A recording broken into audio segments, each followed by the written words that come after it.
There is no tool that helps you invest in Screen. If you were to Google how to invest in a tech startup, there are several tools that will walk you through that and tell you how to do it. So we thought, okay, well, let's have a look at this. They'd felt like producers had taken the money and run, to kind of coin a phrase, where they didn't feel like they were being communicated with. They didn't really know kind of what was happening throughout the process. And not for any malevolent reason, I think. It was just perhaps the producers maybe didn't understand what the investor needed or wanted in terms of that relationship. A toolkit like this hasn't existed before, and it is a real skill set to be able to go out and pitch for private investment and raise money in a completely different realm to what we're used to, which is often government grants or government equity as the key component of your finance plan.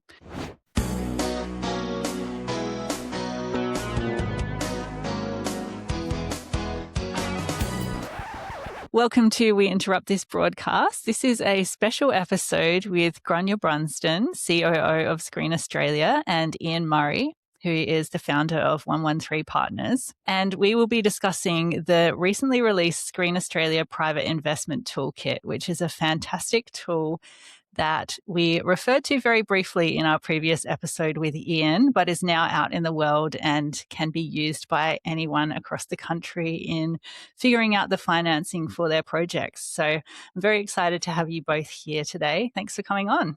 Thanks, Kirsty. Thank you so much. Grainne, where did this originate and why is it so important to have a toolkit like this? It actually started with some conversations with private investors, talking about the experiences that they'd had over the years in investing in different projects, what they felt that they needed, what they felt they maybe didn't understand or weren't getting, and just the experience of working with producers. And some of them, to be frank, had had quite patchy experiences. Sometimes they'd had a brilliant experience, felt they were part of the team, they were completely, knew what was happening, were communicated with really brilliantly all the way through and had good relationships. Other times they'd felt like producers had taken the money and run, to kind of coin a phrase, where they didn't feel like they were being communicated with. They didn't really know kind of what was happening throughout the process. And not for any malevolent reason, I think. It was just perhaps the producers maybe didn't understand what the investor needed or wanted in terms of that relationship. And then other times it was, a producer might have gone over budget, gone and found another source of finance or borrowed from a bank and then told the investor afterwards. And they felt, oh, you could have given me that opportunity to loan to you or to increase my investment because I already believe in you and the project.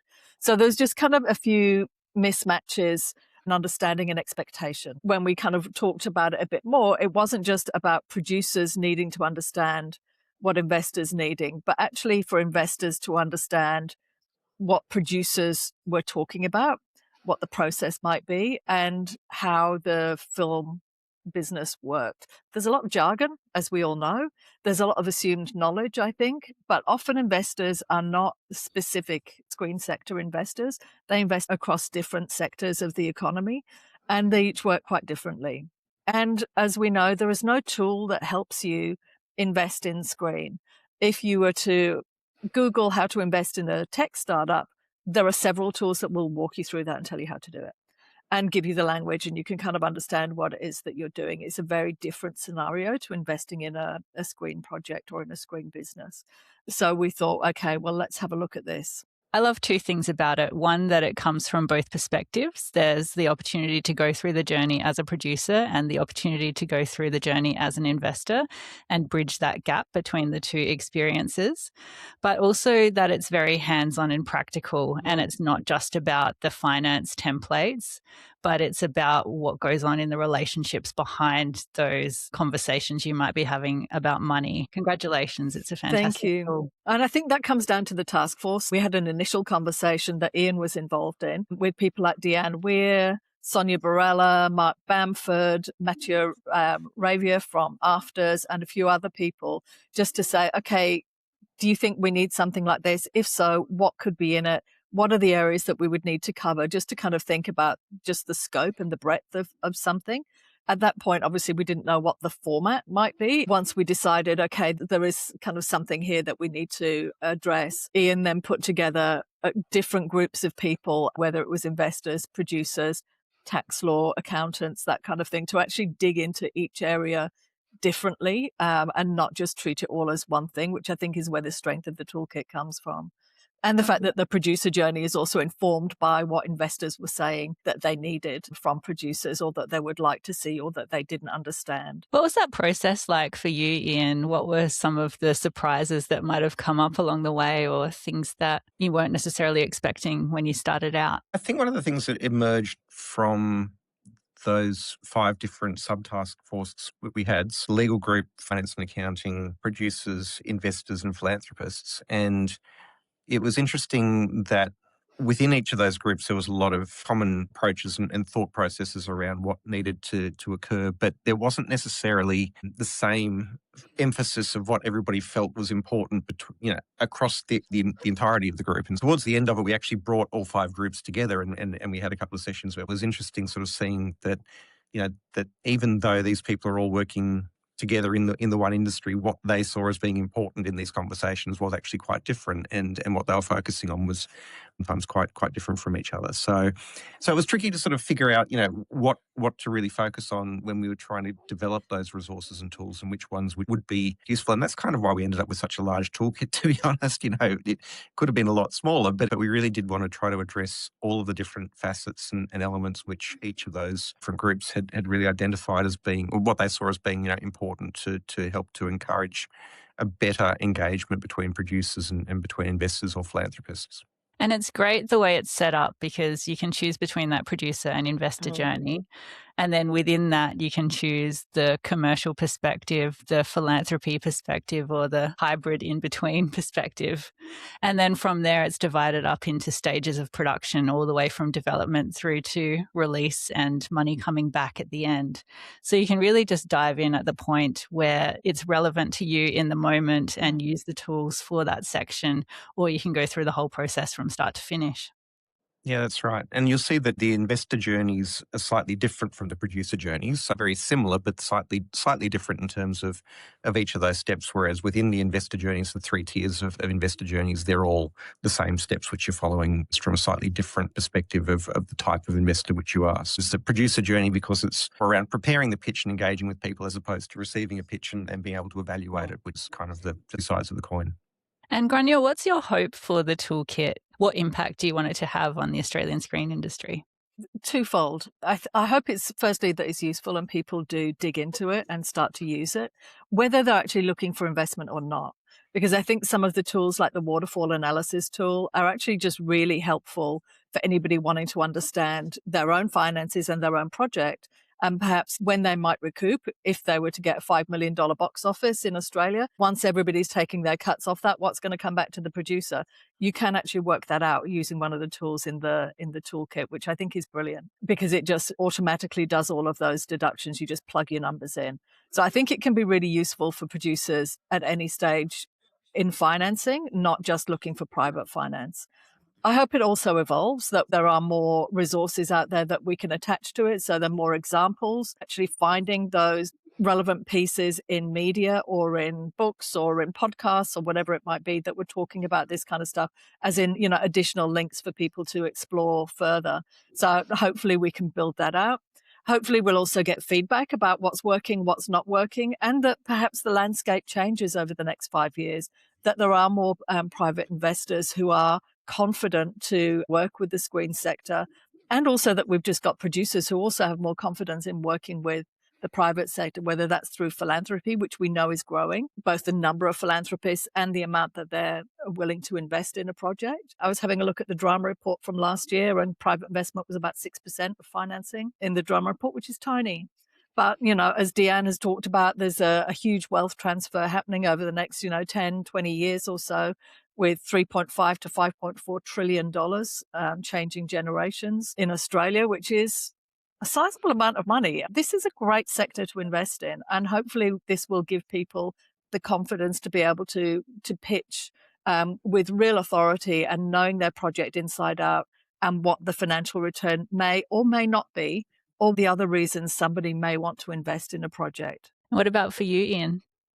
Love to see a return of private investment back into the Australian screen sector. I think this is trying to go a long way to help private investors to be able to navigate a much more complicated sort of investment type than perhaps what they'd be used to. And if we can make it easier for people to be able to navigate the space, then hopefully that overcomes some of those barriers which are perceived about the industry at the moment. And then we can start focusing more on those mechanisms about how to actually bring producers and investors together more frequently. So if we were to do that without something like the toolkit as a resource, we'd have the enthusiasm and the intent, but then nothing to help them to really be able to navigate that process as they go through that pathway. So, and that, to Grainne's point earlier around some of the the experiences that private investors have had in the past, often that was driven from a lack of communication and from a lack of awareness perhaps from the producer side of the expectations that investors have about being kept communicated to and the type of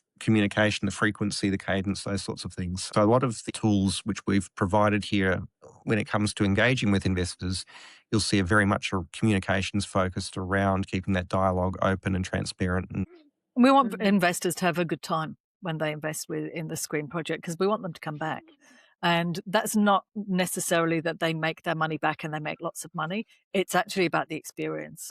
You can have a great experience in this sector, but it does come down to that communication and people feeling that they're part of something bigger and creating a great cultural product that they can stand in front of. So, Grainne, before we jump to a demonstration of the toolkit, we ask all of our guests the same question. What's your big idea to shape the future of the Australian screen industry? Do you have a big idea for us? I don't know that it's a big idea, but it's something I'd really like to see happen. And I think it could have an outsized impact on the industry. And that's about people being really clear about who the audience is for their project, where they are, and how they're going to find them. It's not a new idea, but it's not something that we see coming through a lot in applications. So I can only imagine that is kind of extrapolated across the sector because obviously we see a microcosm. And that could be about talking to exhibitors, not just distributors, building a community on social platforms who's going to get excited about the work before it's even produced.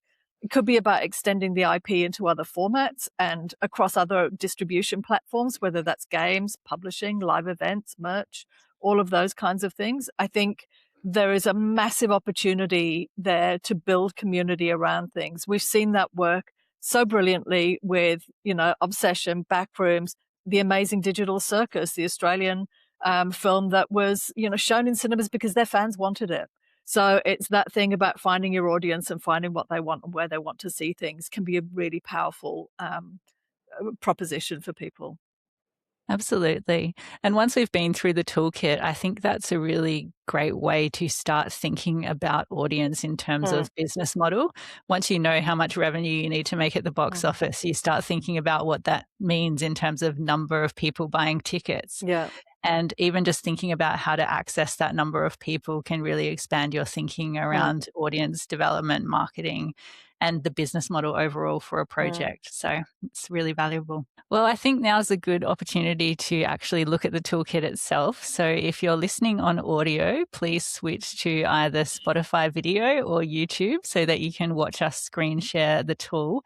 And we're going to walk through what it looks like, how you can use it, and a couple of the key tools that are available within the toolkit.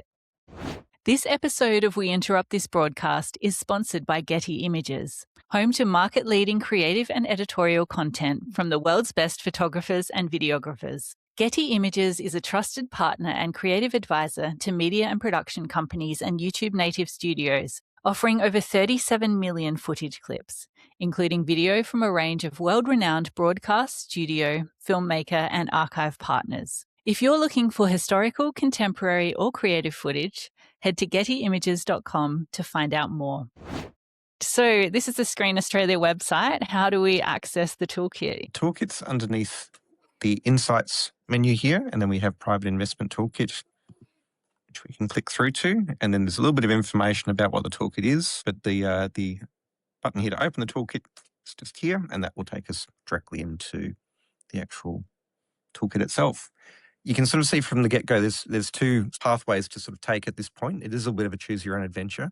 We'll go down the investor pathway first, and while it's going to be a natural inclination for producers to want to click into the producer toolkit and to go through that path, I really would encourage them to have a look at the investor side of things as well, because it's really useful to understand from the perspective of a private investor what it is that they're looking for, and to see some of the tools that we're providing to them, so that when you're working with them, that you've got a bit of a sense of what they might be wanting to request from you, and how they might be evaluating the projects that they're looking at.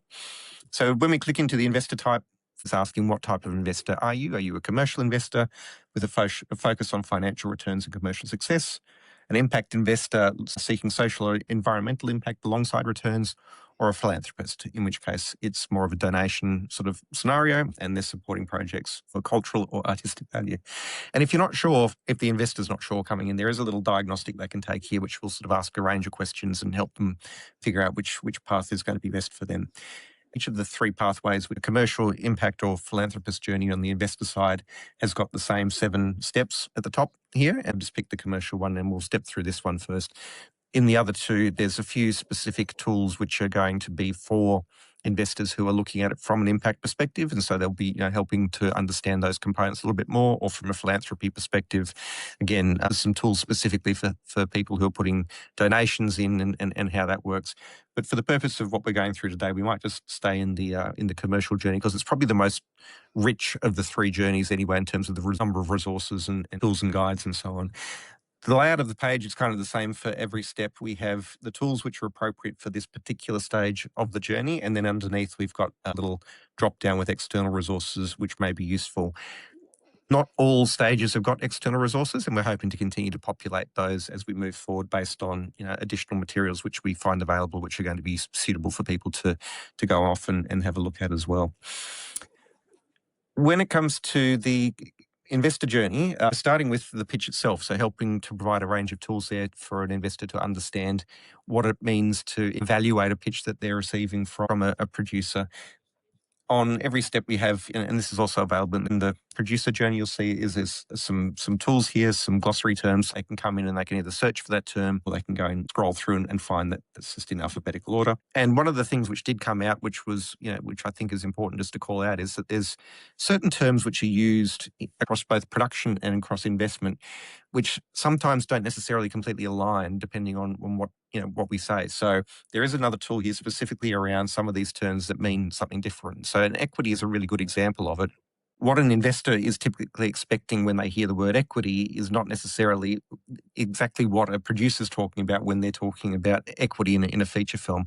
And that's really just comes down to the way in which investment in films is structured. And so there's a little bit of a mismatch there. So there's a range of terms in there which may create confusion if you're not familiar with it. And this is a good reason why a producer might want to read through this journey as well, because it will help them to sort of understand, okay, this is potentially a term which is going to be confusing for somebody who's reading that. For each of the 3 investor journeys, we have provided some example pitch decks of how things could look. Each of the 3 of them is different. They're completely made up fictional stories. Projects themselves are completely fictional, and there's the number of slides for each of them varies a little bit, but it sort of steps through what typically you would look for in a pitch deck. There's also a recognition there that not all projects are going to have a pitch deck attached to them.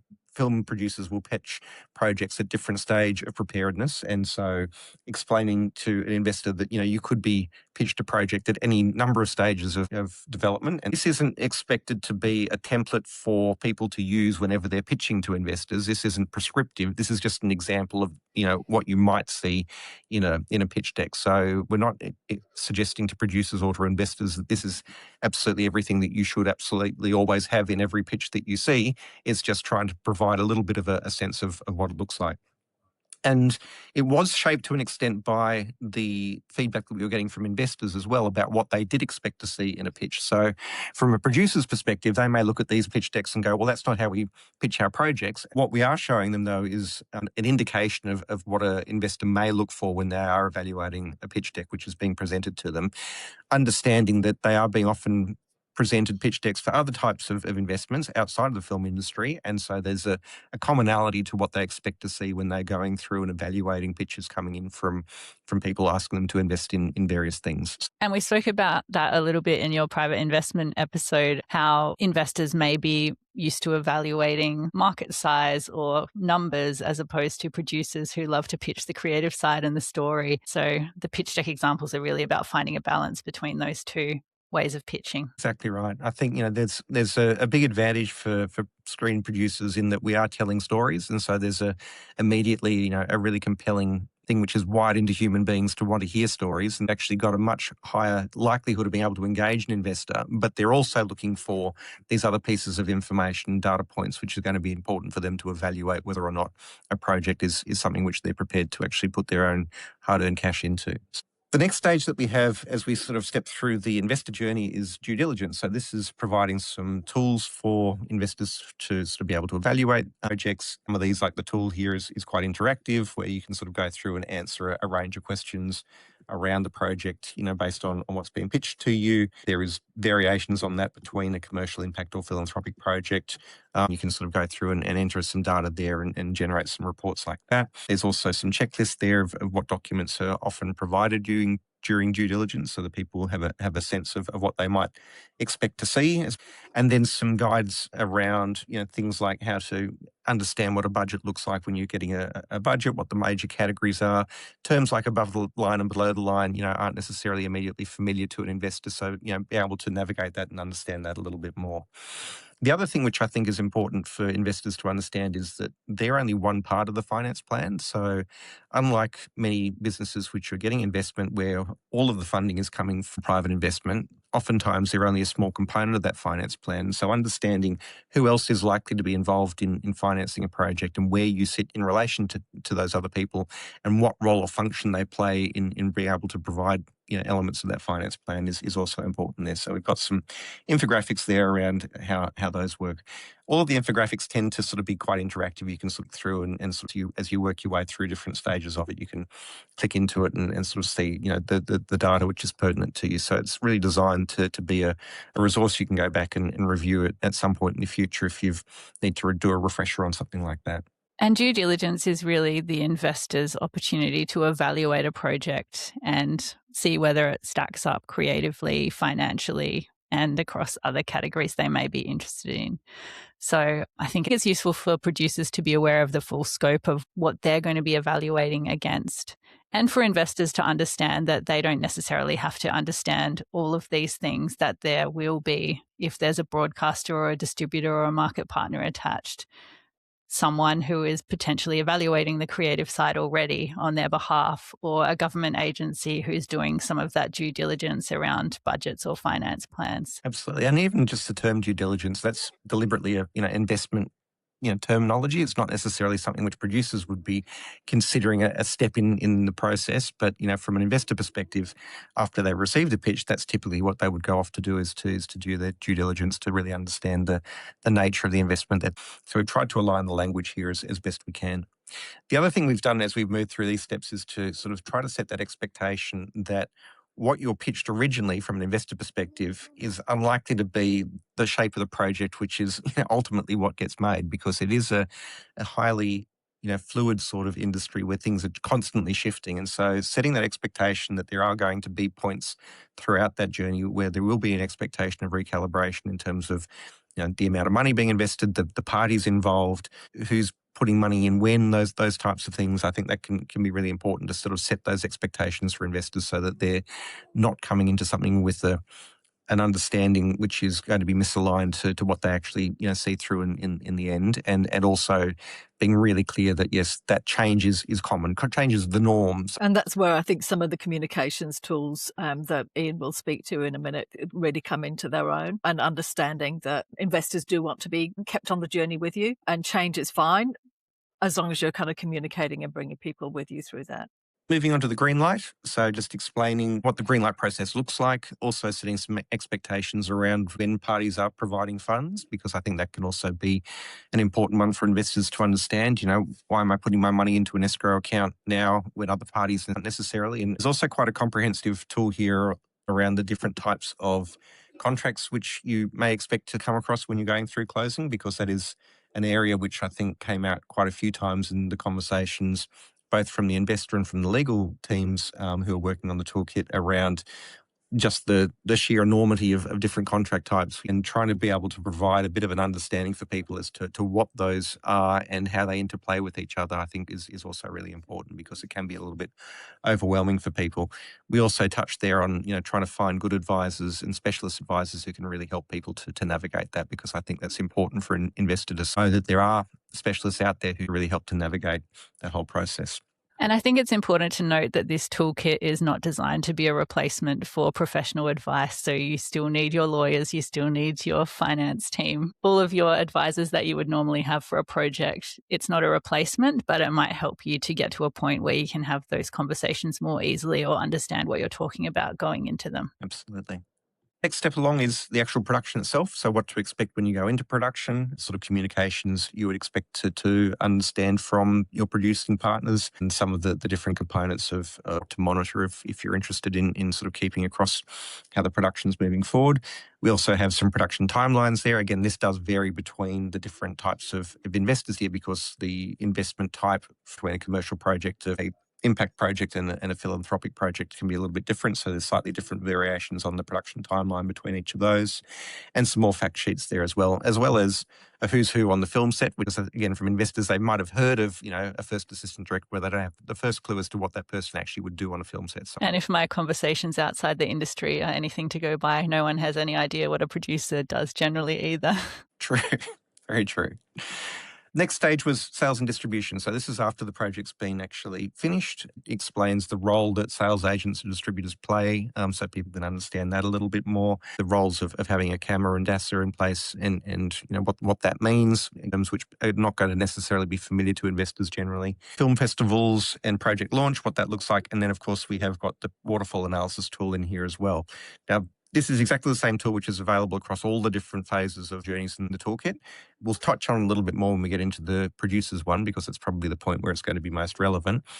But also some guidelines there about setting expectations of when you might actually see a return from projects. So again, we're not setting false expectations for investors when they're coming into this, and how to evaluate what that looks like and what sorts of returns to expect. So sort of steps through there in more of a timeline, and explains why it can take a bit of time for revenue to start to flow back. And then, of course, the last stage with all of these is trying to encourage people to invest again. We want our investors and anybody coming into this sector to want to continue to engage with projects on an ongoing basis. So giving people both some tools to evaluate how they felt their experience was, but also some strategies there about how they can potentially look at long-term film investment, as well as supporting other people who may be interested in coming in as investors into the industry, and encourage them to be able to also help find investment for other projects. And Grainne, is there an opportunity here for people to provide some of that feedback to Screen Australia if they have invested? We're very happy to get feedback about people's experiences in this. Absolutely.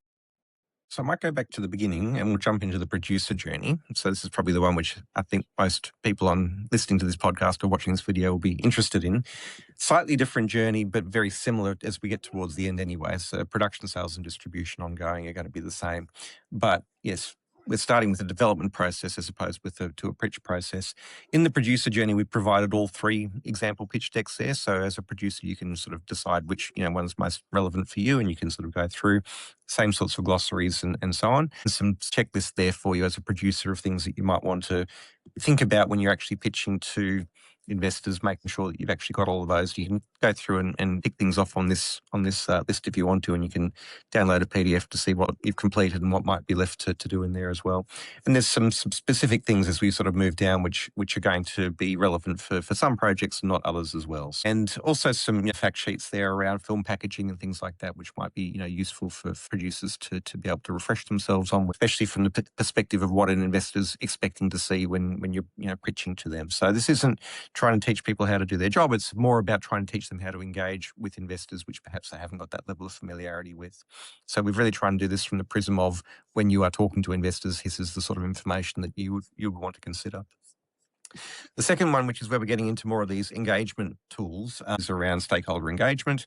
So helping people to sort of plan out investor communication plans and understanding what it is that investors are looking for, so understanding different motivations from an investor perspective. And we're really trying to be clear here that you can't pigeonhole investors and assume that they fall into one category. Oftentimes, while they may be seeking a financial return, it doesn't mean that they're not also looking for cultural impact and so on. So just helping people to sort of understand what their investors are interested in so that they can then tailor their communication and try to make sure that they're getting the best communication and engagement with investors as they possibly can. And it's just so helpful as a producer to have all of those talking points up your sleeve so that you feel prepared when you go into a conversation, and you'll see where their eyes light up, whether it is around financial return or whether it is around creative impact or whether it is around real world change that comes as a result of the project. So you can then go down that pathway as you would in any pitch. But to be able to prepare on those various levels is just so useful.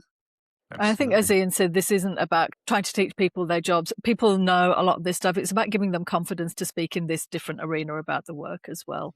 Everything will be familiar here, but it's just framed in a slightly different way. There's also a few fact sheets here which should kind of be useful for people who just want to be able to have a reference point to understand things like, what the regulations are around offering investment into projects and so on. And while this is an indicative guide, again, this isn't supposed to replace, working with a proper professional advisor on getting the right advice. So it's helpful as a ready reckoner, but I think absolutely you'd want to make sure that you're getting proper professional advice whenever you are going out to raise investment for any given project, and making sure that you're sitting comfortably within what the law allows. And the reality is there isn't a place to learn this as a producer. A toolkit like this hasn't existed before, and it is a real skill set to be able to go out and pitch for private investment and raise money in a completely different realm to what we're used to, which is often government grants or government equity as the key component of your finance plan. And I think often those relationships are kind of with the producer and their private investor. It's not something that kind of is widely known, or that information and that experience passed on to other producers. So I think it's really helpful to have all of this kind of information in one place.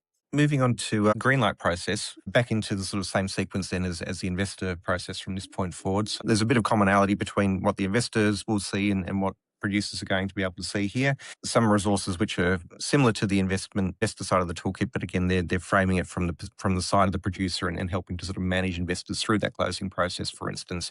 A few guides there around working with multiple investors or negotiating investor terms, and some other infographics there which will be similar to what you'd see on the investor side. When we get into the production side, this is where we're starting to get into some of these tools which Grainne was referencing earlier around being able to actually provide some ongoing communication and feedback to your investors as well. So this tool in particular is quite a useful one. It explains best practices around keeping people updated as you're going through production. But then when we click over onto the right-hand side of this tool, we then get into, what type of project it is that we're working on and where we're up to. And literally we're stepping through and in the blanks here as you're working your way through, talking about how far along the schedule are, how you're on budget or not. If you aren't on budget, then explaining why not and so on. Any highlights that you want to sort of call out to investors' attention and so on. And then as you get to the end of this, if you've filled all this data out, you can just copy the data which is in here and put it into an email if you want, or there's also a little prompt here which will generate some text that you can copy to your clipboard that you can go into the AI tool of your choice and paste in there, and it'll actually then help to craft perhaps a slightly longer, more detailed email based on the inputs that you've put into that production update builder.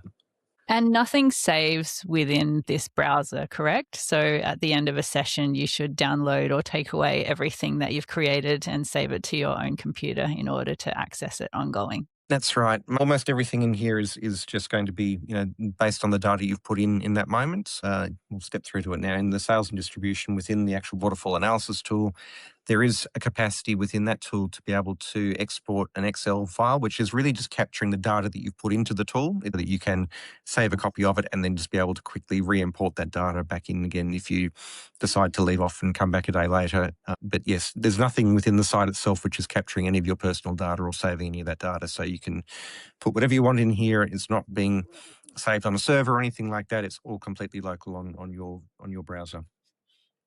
In the producer journey, we go through and have a guide here about explaining each element of the waterfall, because it is quite a complicated tool. and so it sort of steps through each of those different components and gives you some insights as to what's going on with each of those, and to help you navigate what you might want to consider as you're entering data into the tool.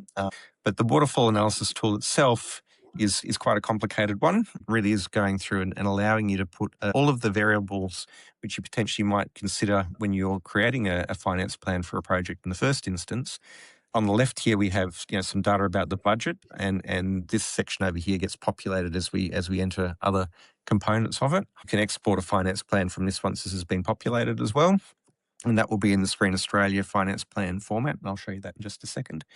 The second column across is really looking at the marketplace, so both ANZ and rest of world marketplaces. So ANZ at the top, rest of world down here, sales agents, gap loans, and other elements of marketplace which might come into the finance plan.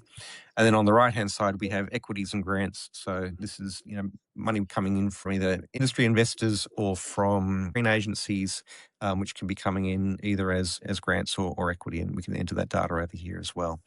I'll just, up the top here, as I said, we've got an import-export function which allows you to, if you have put some information into a project previously, allows you to sort of quickly export that out to an Excel file, or you can quickly import as well. And this is just some data I just sort of dummied up earlier to just sort of give a sense of what that looks like. So you've just imported an existing file that you'd previously created in this tool. It's for a $3.95 million project with a quote budget of 3.6. Where would you start when you're entering data into this tool? So generally we start top left and we just work our way through each of those columns. So the budget data is really all we're entering into this first column to begin with.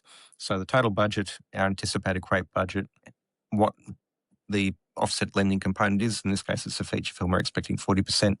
And then how much of that we're anticipating we're going to be borrowing from an offset lender. So you can put that data in. That will start to populate down here into the actual marketplace fund summary and equity summaries and so on. We'd then move over into the next column across into marketplace and have a look at what we're expecting from ANZ from both the distribution advance. We're also loading in here what our anticipated P&A spend might be from ANZ distributors, because it's going to be important when we're doing our waterfall calculations later on to have a sense of what's actually going to start to flow back to people. The exhibitor splits, and then our secondary rights licensor splits and distribution commissions. Again, all of this is sort of talked to in the guide, which accompanies this, if you wanted to go through and understand that in more detail, what each of those components looks like and typical ranges of what we'd expect to see there. After that, we move down into rest of world territories. So if we have got pre-sales, we can load those in there as well. If we've got a sales agent who's working with us, they can put their data in there. I'll take that gap loan out at the moment. We don't actually need it, but if there was a gap loan, you could put that data in there as well as an interest rate, how long you're anticipating that loan would be on foot for, and so on. And we've also got what we anticipate the collections fee to be from the collections agents who are working on this particular project. Then we move on to our right-hand column, the equity column. So we've got the capacity there to have Screen Australia in there. We can toggle between grant and equity depending on the thresholds of funding coming in from there. We've got the producer offset funds, which are being allocated from over in our budget that we set up originally. There's other investment coming in from industry parties, including reinvestment from the producer, for instance, in the industry investor component. And then under that, we'd have our private investor money coming in. If there's a premium attached to that, we can set what that premium is as well. And then moving down, if we've got grants and other assigned equity coming in, we can load that data down the bottom there. And all of this comes over to populate our little budget summary over on the left here.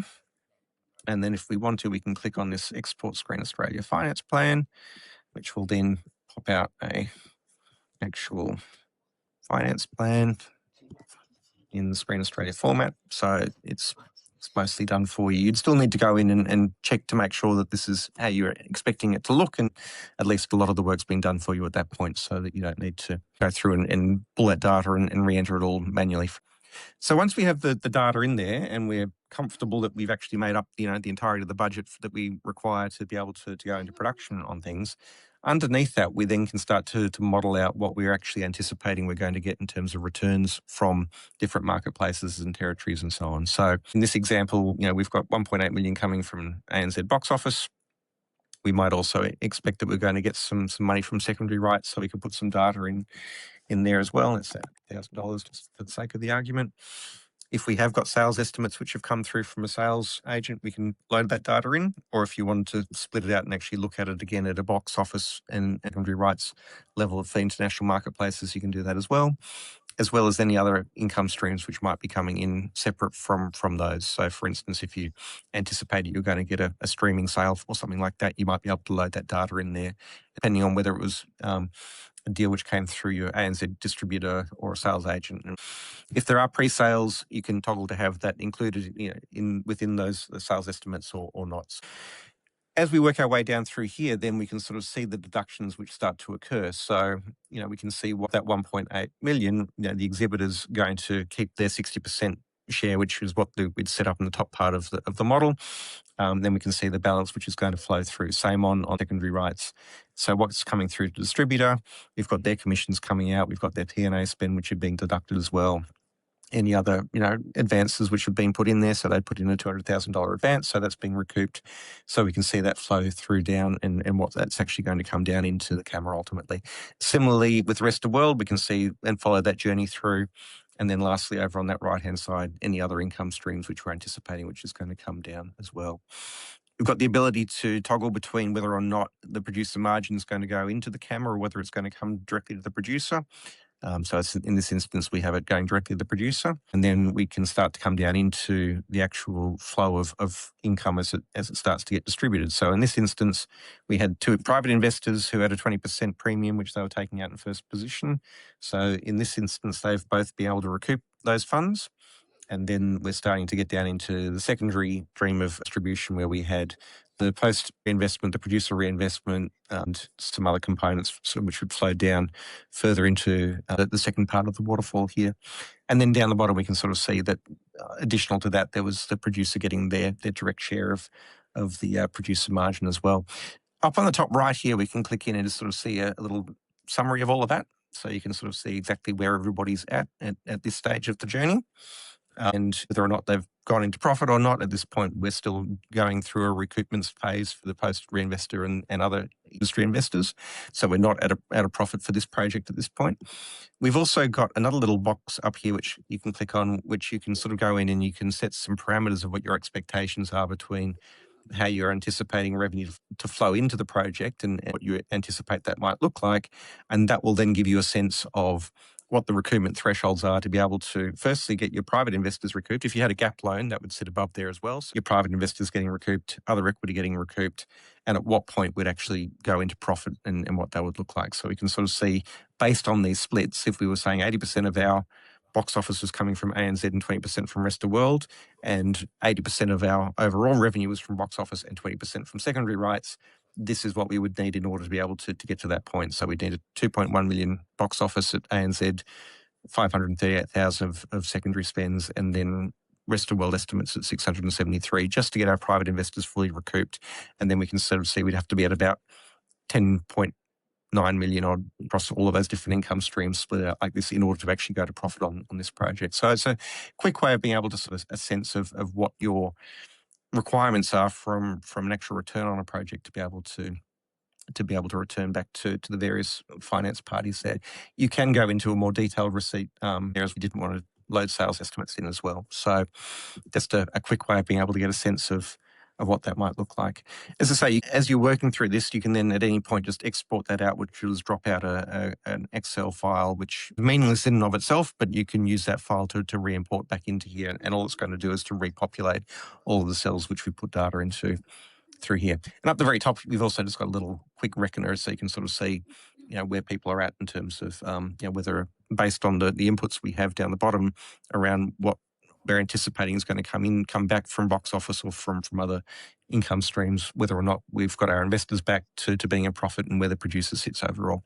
And I know one thing that's important for investors is the timeline across which they may see a return. Is there anything in here that helps you look at income against a timeline? Not within the actual waterfall model itself. In the investor journey, there are absolutely some things in there, and we have got in the producer journey as well some fact sheets here about explaining timelines and to give them a sense of how long it actually takes for money to come back, as well as the various types of revenues which might flow through and where they sit in relation to each other, so that you can sort of help to have a guide there for when you are communicating with your investor about what that might look like, as well as if things have been delayed, what that might look like, or if we're not expecting money to actually come any further, how to sort of have those difficult conversations with people. So there's some examples of common questions which we often get asked, and how you might want to go about trying to explain those responses to investors as you're working your way through. Again, with the intent of trying to be as transparent and open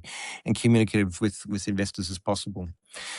We've also got in the last stage here another tool which is around helping to communicate back to investors over an 18-month period. So this is similar to the first one, but instead of it being during production, this is really helping to sort of build updates at various stages of the project. And so we've sort of got 10 different stages here which you might want to use to communicate back to investors. Quick way of being able to give people, for instance, an update on how box office is going, for instance. So you can put in the details of your film, and as you sort of step your way through, will allow you to put in some details around how the project's progressing and so on. And again, at the end of here, we've got the ability to either just copy and paste that data into an email or to generate an AI prompt. And depending on what type of update you're doing, it'll have different prompts around questions that would be relevant for being able to generate an ongoing update for investors as you're moving forward. There's also a few little steps there at the end around helping to encourage investors to come back and to reinvest into projects again in the future, as also some guides there around how places you can go to try to find investors and how you can go about trying to build an investor network as well. So quite a few suggestions in there of what you might want to think about doing as a producer. It's so comprehensive. I can already see all the different ways that I'm going to be using this myself on the projects I have in development. So thank you for putting it together. And I noticed on the site there's a fantastic list of everyone who contributed to the task force. They're all such experts, and many of them have been in the industry for decades. So make sure you take a look at that as well when you're going through the toolkit and acknowledge all of their hard work. We couldn't have done it without them. We really couldn't. I mean, I think it would be a very different thing without their input. Yeah, they're incredibly generous with their time and their expertise. And we're incredibly grateful for all of the hours that they spent with us, being able to allow us to pick their brains and to distill that down into the resources we have there. It's such an incredible resource for industry. I encourage all of you to go and play with it today if possible, and definitely utilize it on your next projects. And hopefully we can grow that pool of private investors and the level of private investment in Australian film and TV, because the more money there is to make projects, the more we can showcase our Australian creative talent. Thank you so much for being on the podcast. Thanks, Kirsty.